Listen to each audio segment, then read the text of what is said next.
Knicks family, what's poppin'? It's your boy. Listen, I know you want to stay updated with everything happening with the New York Knicks this offseason. So make sure you subscribe to the channel, ring that notification bell. That way you'll get notified anytime that I'm live, drop a video, or post in my community section. I got you. So make sure you subscribe. Now let's get to the reason you're here.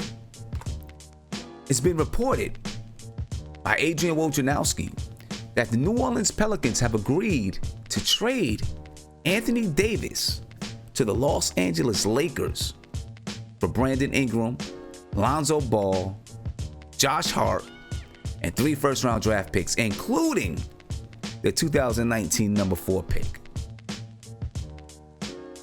Once again, LeBron James, King James, gets what he wants. Did we think it was going to come out any different? LeBron James always gets what he wants, and it happened once again.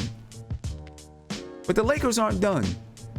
They've traded away Lonzo Ball, so they need a point guard.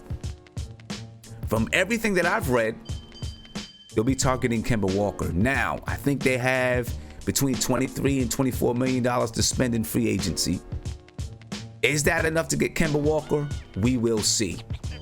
We will definitely see. What about the New Orleans Pelicans? Well, a lot of people probably think that the Pelicans are starting over. I don't think so. A lot of executives in the NBA don't believe so either. Listen, they've got Jrue Holiday. They got the number 1 pick. It's going to be Zion Williamson. Now you got Brandon Ingram. You got Lonzo Ball. You find a center. Maybe you can use that number 4 pick to bring in maybe another potential all-star, budding player, or they simply use that number 4 pick to draft a possible rotation player. DeAndre Hunter? Who knows? They have 2 top 10 picks. They have some young talent.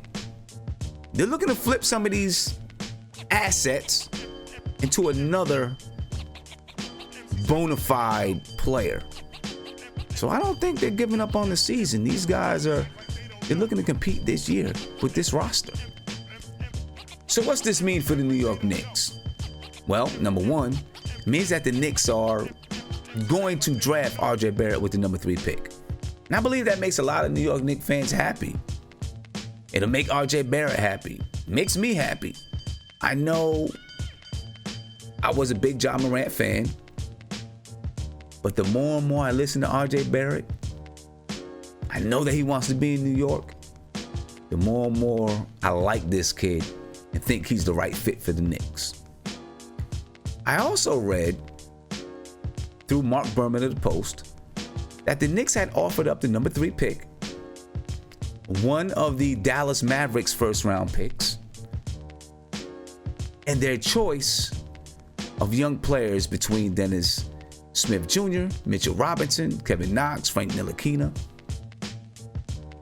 The New Orleans Pelicans didn't think that there was a potential top 15 player out of those young studs.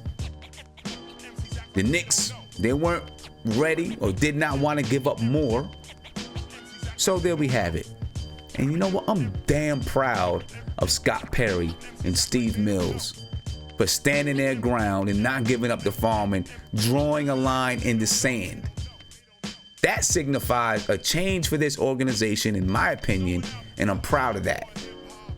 So that's another implication that we can take away, that the Knicks are not going to be run over by teams in this league.